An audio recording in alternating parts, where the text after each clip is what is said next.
I'm Cape Joel, and this is Comic Smack, your weekly, daily, all the time, anytime comic book show where I give you your fix of everything you need to know from the world of superheroes and comic books. And on today's show, we're going to be taking a closer look at International Iron Man issues number 2 and number 3. Why 2 comics for the price of 1 video? Well, my computer kind of blew up on me this week, and they were one of the last 2 issues I had to do, and then time kind of got away from me, so now I have to do both. But hey, with that out of the way, let's hop into the comic and see what happens next, shall we?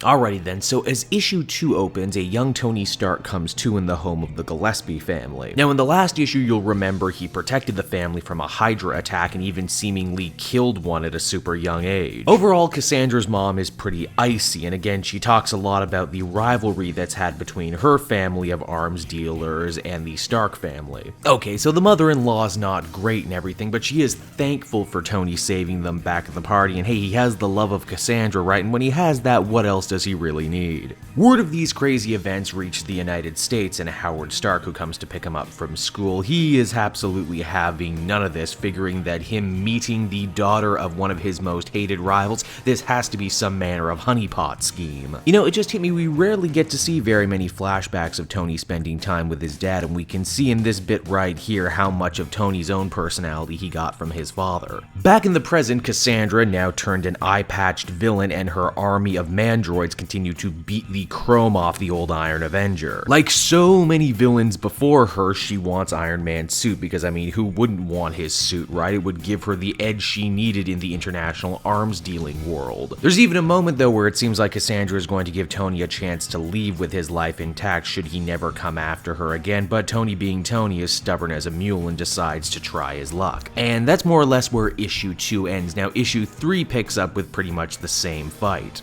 Tony's getting mauled, but he figures he has one last Hail Mary play out of this situation, but oh man is it something of a doozy. You see, the way Tony figures it, the guys flying these mandroid suits have to be military men, well disciplined, or else they wouldn't be able to fly them the way they are, and if you know they're disciplined men, maybe he can reason with them in a way he couldn't reason with common thugs. You see, he willingly gives up the suit. Even the bad guys are taken aback by this gamble, saying, why on earth would you possibly do that? There's a tracer, isn't it? Isn't there a tracer? Only for Tony to come back and say, meh, I got lots of suits. Now, back in the past, we see a young Tony clash with his father over Cassandra. It's the classic why don't you like my girlfriend dad type of story, only the elder Stark continues to strengthen the theory that this was some sort of honeypot scheme. Howard also talks about how the Gillespies are bad news, selling weapons and equipment to the sort of people like Hydra, the very same people that Stark would have nothing to do with. But, you know, stop me if you've heard this one before, when Tony sets his mind to something, he is damn near unstoppable. He breaks into the Gillespie compound with the help of a cloaking device that he created. Yes, he created a cloaking device 20 years before his first Iron Man suit.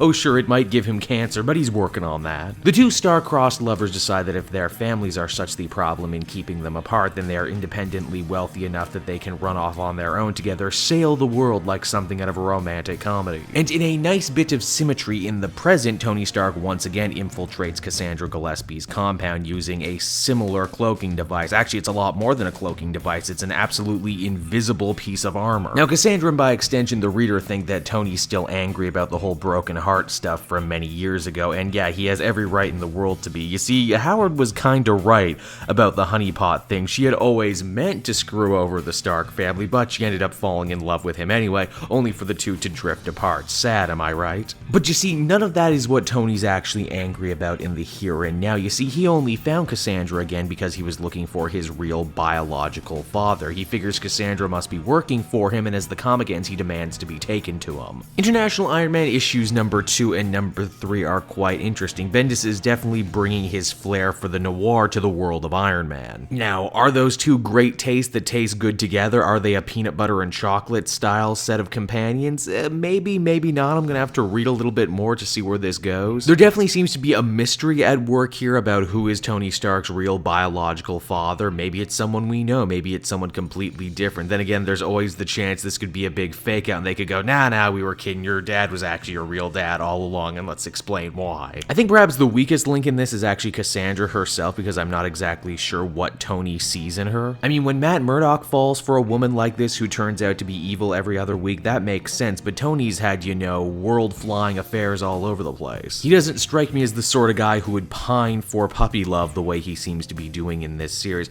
Overall, pretty enjoyable. I would give the both issues together a 7.5. Hey everyone, thanks so much for watching my newest video. I hope you enjoyed it, and while you're here, why not check out another video I have on offer, or maybe if you're feeling in a supportive mood, you want to like or subscribe. And if you want to support the creation of more videos just like this one, then please by all means check out the Cape Joel Patreon. A little bit goes a very long way, and I will see you all next time.